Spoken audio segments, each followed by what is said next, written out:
इसलिए भेजने के लिए मेरे पास पैसे नहीं हैं। फिर भी मैं तुम लोगों के लिए इंतजाम कर रहा हूँ। जय भीम दोस्तों।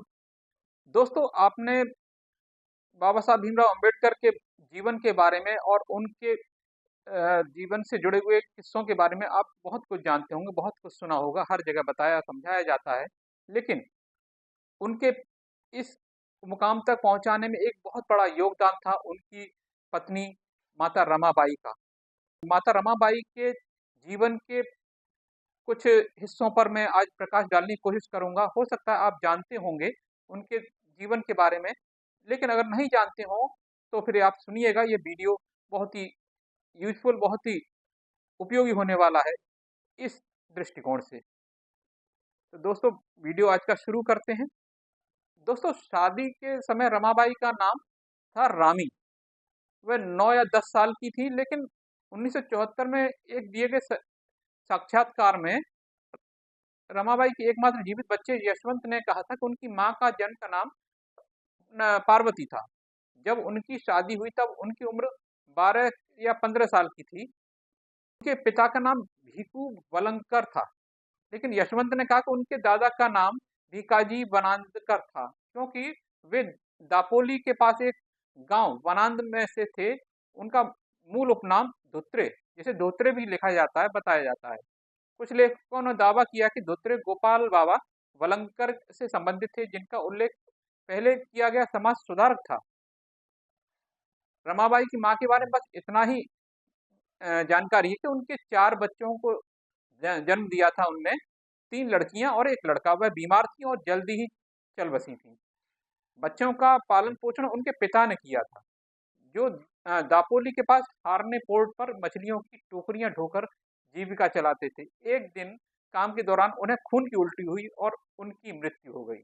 बच्चों को एक चाचा मुंबई ले आए, जो उनके वायकुला बाजार के पास रहते थे। राम जी ने जब तक उन तब तक आनंद राव की शादी की व्यवस्था कर दी थी और अंबेडकर की शादी के लिए कुछ लड़कियों के माता पिता से बात की थी। लेकिन जब उन्होंने पार्वती या रामी को देखा तो उन्होंने उसे दुल्हन के रूप में चुन लिया। जब शादी की घोषणा की गई तब अन्य लड़कियों के माता पिता ने आपत्ति जताई और राम जी को महार जाति पंचायत, जो उनकी जाति परिषद थी, को जुर्माना देकर इस मुद्दे को सुलझाना पड़ा था। दोस्तों, यह विवाह 1907 के आसपास हुआ था। अब अंबेडकर ने मुश्किल से ही स्कूल शिक्षा पूरी कर पाए थे उस समय तक। बाल विवाह को जबरन करवाना सभी सामाजिक समूहों में आम बात थी उस समय। तिलक, गांधी और नेहरू, उनके भी बाल विवाह हुए थे। 1953 में अपने सहयोगी BH बराले को इस घटना के बारे में बताते हुए अंबेडकर ने कहा था कि लग्न 16 यानी विवाह भोज, जो वायकुला रेलवे स्टेशन के पास एक छोटे से हनुमान मंदिर के सामने आयोजित किया गया था। और चूंकि पर्याप्त प्लेटें नहीं थी, इसलिए कुछ मेहमानों को खाना पकाने के लिए इस्तेमाल कर किए जाने वाले तवे से ही खाना खाना पड़ा था। दोस्तों, रमाबाई स्कूल नहीं गई थी।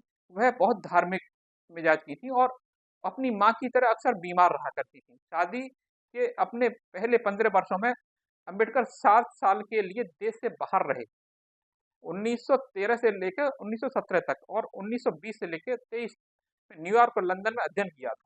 जब वे जून 1913 में न्यूयॉर्क के लिए रवाना हुए तब वह किशोरावस्था में थी। माता रमाबाई, उनके ससुर राम जी का अभी अभी निधन हो गया था। उन्होंने एक बच्चे यशवंत को जन्म दिया था और वह दूसरी बार गर्भ से थी। दूसरा बच्चा लंबे समय तक जीवित नहीं रहा और यशवंत 12 दिसंबर 1912 को जो पैदा हुए, जन्म से ही कमजोर थे। नवंबर 1914 में अंबेडकर के बड़े भाई आनंदराव, जो परिवार के अकेले कमाने वाले थे, बवासीर से पीड़ित होने के कारण गुजर गए। अंबेडकर के सबसे बड़े भाई बलराम और उनकी पत्नी घर में कई लोगों का पेट भरवाना था। रमाबाई और यशवंत, रमाबाई के भाई बहन शंकर और गौराबाई, और आनंदराव की पत्नी लक्ष्मीबाई और उनका बेटा मुकुंद, और उन्हें अंबेडकर द्वारा पढ़ाई के लिए मिले छात्रवृत्ति से भेजे गए पैसों से काम चलाना पड़ता था। वृत्ति से जो यानी वजीफे से जो पैसा मिलता था, उससे उनका घर का खाना पीना चलता था। एक के भोजन में केवल 2 भाकरी बनाई जा सकती थी। भाकरी मराठी डिश है और रमाबाई और लक्ष्मीबाई बच्चों को खिलाने के बाद थोड़ी थोड़ी मात्रा में खाती थी। जुलाई 1920 में अंबेडकर के लंदन चले जाने के बाद शंकर और गौराबाई ने कुछ पैसे कमाने के लिए शारीरिक मेहनत करना शुरू किया। जब शंकर को काम नहीं मिला तो घर की सभी महिलाएं वर्ली चली गईं और चंद सिक्कों के लिए पूरे दिन गाय के गोबर के उपले बनाती रहीं। रमाबाई और यशवंत गरीबी और भूख के अलावा रमाबाई को यशवंत के बाद पैदा हुए अपने चारों बच्चों की अकाल मृत्यु का सामना करना पड़ा था। उन्होंने जब ये कैसे सहा होगा, इसकी कुछ झलकियां बताते हैं। जैसा कि अंबेडकर ने खुद रमाबाई के बारे में सिर्फ एक बार साहित्यिक तरीके से सार्वजनिक रूप से बात की थी। पाकिस्तान पर जो विचार, उनकी जो पहली प्रकाशित पुस्तक थी, उनके शोध प्रबंधों के अलावा जो उनकी मृत्यु के 6 साल बाद प्रकाशित हुई थी, मैं ये समर्पण लिखा था। यह रामू की स्मृति में लिखा गया था, जो उसके हृदय की अच्छाई, उसके मन की महानता और उसके चरित्र की पवित्रता के प्रति मेरी प्रशंसा का प्रतीक है, तथा साथ ही उस धैर्य और मेरे साथ कष्ट सहने की तत्परता के लिए भी है, जो उसने अभाव और चिंता के उन मित्रहीन दिनों में दिखाया था, जो हमें झेलने पड़े थे। रमाबाई का वर्णन यही पूरा नहीं होता। हम ये समझ सकते हैं कि अंबेडकर के करीबी अन्य लोगों के में विपरीत वह उनके व्यक्तित्व से अभिभूत नहीं थी और अक्सर उनसे इस बात पर बहस करती थी कि वह परिवार को कितना समय देते हैं। उन्होंने राधाबाई वार्ले को बताया, जब अंबेडकर ने उन्हें पढ़ना लिखना सीखने के लिए प्रेरित किया तो वह उन पर भड़क उठी थी। उन्होंने कहा था, मैं अनपढ़ हूं, अगर यह आपको परेशान करता है तो अपनी दूसरी पत्नी के रूप में एक शिक्षित महिला को रख लो, मैं इस उम्र में पढ़ाई नहीं करने जा रही हूँ। वह गुस्से में आ गई और खुद को एक कमरे में बंद कर लिया, लेकिन इससे वो परेशान नहीं हुई। उन्होंने राधाबाई से कहा कि वह उन्हें छोटे बच्चे की तरह व्यवहार करते हुए देखने की आदी हो चुकी हैं। रमाबाई को लिखे अंबेडकर के रमाबाई को लिखे अंबेडकर के एक पत्र से, जिसे खेरमोड़े ने पुनः प्रस्तुत किया था, हम समझ सकते हैं कि उन्होंने साक्षर होने का खूब प्रयास किया था। नवंबर 1921 में लंदन से मराठी में लिखा गया एक पत्र एक ऐसे व्यक्ति की टेलीग्राफिक शैली में है, जो अपने परिवार की परवाह तो करता है, लेकिन उसके पास उसके लिए समय नहीं है। उन्हें लिखा था, प्रिय रामू, नमस्ते। पत्र मिला, गंगाधर के बीमार होने की खबर सुनकर दुख हुआ। यही नियति है, उसके बारे में चिंता करने का कोई मतलब नहीं। तुम अपनी पढ़ाई जारी रख रहे हो, यह सुखद समाचार है। पैसों का इंतजाम कर रहा हूँ, मुझे खाने को बहुत कम मिलता है, इसलिए भेजने के लिए मेरे पास पैसे नहीं है। फिर भी मैं तुम लोगों के लिए इंतजाम कर रहा हूँ। अगर इसमें समय लगा और पैसे खत्म हो गए तो गहने बेचकर अपना पेट भर लेना। लौटते समय मैं गहनों के नुकसान की भरपाई कर दूंगा। यशवंत और मुकुंद की पढ़ाई कैसी चल रही है? इस बारे में कुछ नहीं सुना। मेरी तबीयत ठीक है, चिंता मत करो। पढ़ाई पूरी नहीं की है, लगता नहीं कि मैं जून में लौट पाऊंगा, बाद में बताऊंगा। साकू और मंजुला के बारे में कुछ नहीं सुना। जब पैसे मिल जाएं तो मंजुला और लक्ष्मी की माँ के लिए एक एक साड़ी खरीद लेना। शुभकामनाएं, भीमराव। 17 जुलाई 1920 को अंबेडकर द्वारा रमाबाई को यह लिखा गया पत्र था, जब वे अपनी पढ़ाई पुनः शुरू करने के लिए लंदन जा रहे थे। अंबेडकर के निजी जीवन में भी बड़ा बदलाव आया। 15 जून 1924 को रमाबाई ने एक बच्चे को जन्म दिया।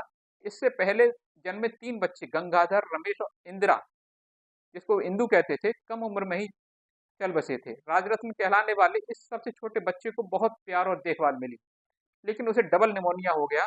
19 जुलाई 1926 को उसकी मृत्यु हो गई। कोर्ट से घर लौटते समय अम्बेडकर टूट चुके थे। आसपास के लोग सदमे में देख रहे थे, लेकिन वह अपना सिर दीवारों पर पटक कर रोने लगी।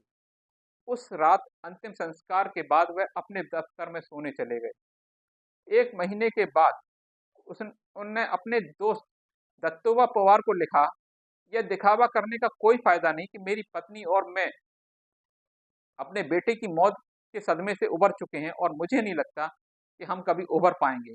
हमने कुल मिलाकर 4 प्यारे बच्चों को दफनाया है। 3 बेटे और 1 बेटी, सभी फुर्तीले, शुभ, सुंदर थे। हमारे बच्चों के चले जाने से हमारे जीवन का नमक चला गया है, और जैसा कि बाइबल में कहा गया है कि तुम पृथ्वी के नमक हो, अगर यह पृथ्वी से चला जाए तो इसे किससे नमकीन किया जाएगा। मैं अपने लगभग खाली और खोखले जीवन में हर पल इस सच्चाई को महसूस करता हूँ। मेरा आखिरी लड़का एक अद्भुत बच्चा था, जिसके मैंने जिसके जैसा मैंने शायद ही कभी देखा हो, और उसके चले जाने से मेरे लिए जीवन खरपतवारों से भरा एक बगीचा है। रमाबाई अंबेडकर के सार्वजनिक जीवन का हिस्सा नहीं थी, लेकिन अपने तरीके से उन्होंने उनके आदर्शों का पालन करने और उनका समर्थन करने की कोशिश की। 1929 में जब वह यशवंत, लक्ष्मीबाई और मुकुंद कुछ दिनों के लिए धारवाड़ में वारले के साथ रह रहे थे, तो उन्होंने वराले और अंबेडकर के कुछ अन्य स्थानीय अनुयायियों द्वारा एक आयोजित एक अंतरजातीय चाय पार्टी में भाग लिया था। बाद में जब वराले द्वारा संचालित छात्रावास में अछूत छात्रों को भोजन कराने के लिए पैसे नहीं थे, तो उन्होंने अपने गहने गिरवी रखने की पेशकश कर दी थी।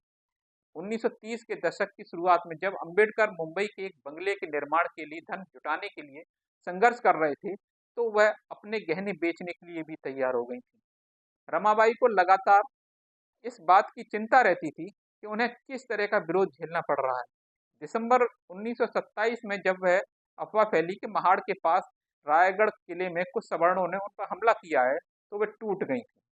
अंबेडकर उनकी चिंता को कम नहीं कर सके। जब उनके कुछ सहयोगियों ने इस मामले को उठाया, तो उन्होंने कहा कि वे अपने परिवार को से उतना जुड़ाव नहीं रखते जितना अपनी किताबों से रखते हैं, लेकिन उन्होंने आगे कहा, मैं आप लोगों की तरह प्यार का इजहार नहीं करता, इसलिए आपको लगता है कि मैं हृदयहीन हूँ, लेकिन ये बिल्कुल गलत है। उन्होंने कहा कि उनके परिवार में पुरुषों और उनकी पत्नियों के प्रति व्यवहार का एक पैटर्न रहा है। ये हमारे परिवार का बाल कद्दू, जो बच्चों को एक एक आयुर्वेदिक नुस्खा दिया जाता है, उसका इसका पुरुषों पर कुछ असर हुआ है। मेरे व्यवहार का यही कारण होगा। रमाबाई कमजोर और उदास हो गई थी। अंबेडकर ने कार्यालय में रहना शुरू कर दिया था। कभी कभी ही घर आते थे। उनके लिए घर से खाना भेजा जाता था। कुछ दिन लंच बॉक्स बिना खोले वापस कर दिया गया। उन दिनों रमाबाई भी खाना नहीं खाती थी। जब उन्होंने इस बात का पता चला, तो अंबेडकर ने ये सुनिश्चित किया कि लंच बॉक्स खाली ना भेजा जाए। अक्सर अगर उन्हें खाने का मन नहीं होता था, तो वे अपने किसी सहयोगी को खाना खत्म करने के लिए कह देते थे। मार्च 1927 के आसपास उन्हें मलेरिया हो गया था। तब भी वे घर नहीं गए। रमाबाई कार्यालय में आ गई और आसपास के लोग बाहर निकल गए। अपने पति के पैर और माथे की मालिश करती हुई उन्होंने विनती की कि अपनी पत्नी, परिवार और व्यक्तिगत सुख दुख से इस तरह मुंह मोड़कर साहब ने एक नया जीवन शुरू किया और अपना पूरा ध्यान पढ़ने लिखने, वकालत और सामाजिक आंदोलन पर केंद्रित कर दिया था। 27 मई 1935 को रमाबाई ने अंतिम सांस ली, जो जनवरी से बिस्तर पर थी और अंबेडकर टूट कर बच्चों की तरह रो पड़े थे। रमाबाई की मृत्यु के बाद अंबेडकर ने लोनावाला के कैवल्य धाम आयुर्वेदिक केंद्र में अपना सिर दर्द इलाज कराने के लिए पूरा सिर मुड़वा लिया था। मुंबई लौटने पर अंबेडकर ने एक कफनी सिलवाई और परेल के वीर फोटो स्टूडियो में एक फोटो खिंचवाई थी, जो आप फोटो देख रहे हैं।